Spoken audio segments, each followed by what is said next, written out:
ఒక అందమైన గ్రామం దగ్గర చిన్న వాగు ఉండేది.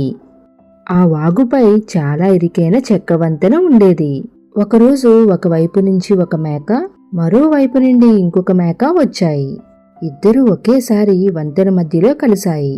ముందు నేను వెళ్తాను అని ఒక మేక అంది. లేదు, ముందు నేను వెళ్తాను అని ఇంకో మేక అంది. కొద్దిసేపు ఆలోచించిన తర్వాత వాటిలో తెలివైన మేక ఇలా అంది, మనమిద్దరం పోట్లాడితే ఇద్దరూ నీటిలో పడిపోతాం.